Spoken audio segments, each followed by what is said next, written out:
Hello, this is Marjory Wildcraft, and on this edition of Homesteading Basics, I want to show you the number one thing that you can do once it starts to rain.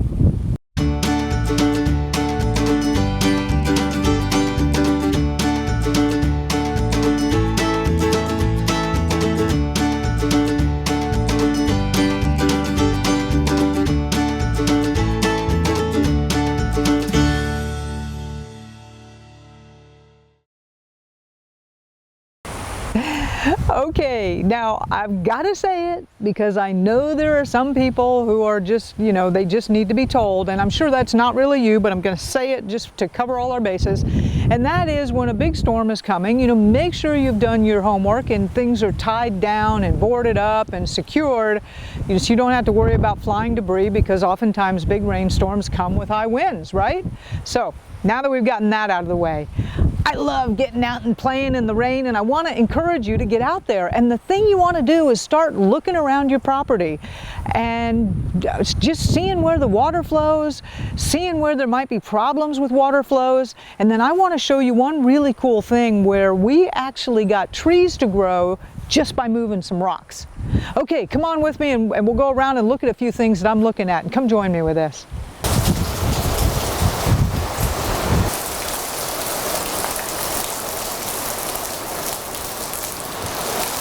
Looks like I found a spot where the gutters are plugged up. Gonna have to fix that.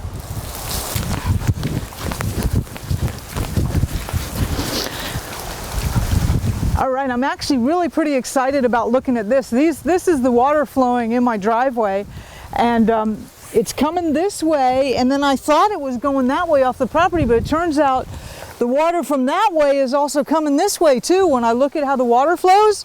And what's cool about it is both of them are heading out and going this way. I'm really excited about that because I've been meaning on putting a pond out there, and this is telling me that I'm getting a lot of natural runoff going in that direction. So if I build a pond there, it's going to naturally fill from all the collection around the driveway. That's awesome.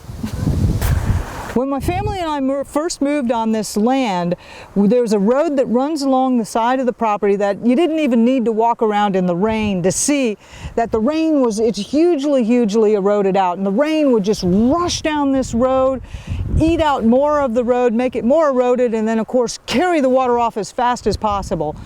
And I live in a very arid climate. Most people in the world do, and what we want to try and do is stop and slow down that water and keep it on our land just a little bit longer. And so the one thing that my family and I did is and it was all four of us, we got a trailer full of rocks. There's plenty of rocks around here, so that wasn't that hard to do. And then we built this little dam. It's called a gabion in Australia, different places, a little tiny dam.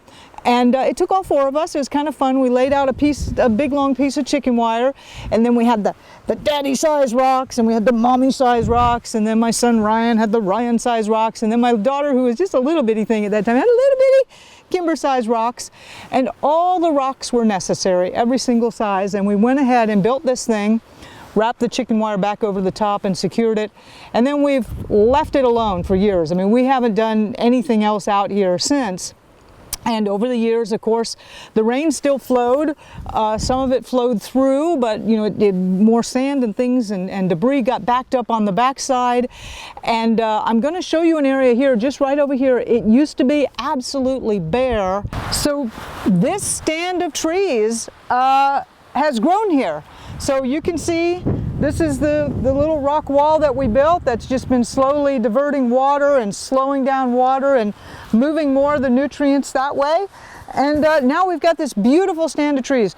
We did not plant any of this. Actually, all we did was build the rock wall and leave it alone. And it's almost been magical. So, watch the water flows. Actually, this is a wonderful technique if you have a piece of land that you only get to on the weekends or once a month or something. Let me know if you'd like to have more information on things you can do for land that you don't live on, but you want to encourage and develop and grow. And I'll be sure to make more videos about that. But this all comes from watching the water on the land, just making a few diversions and creating just a little miniature forest. It's awesome. And then, the last thing is to remember to have fun.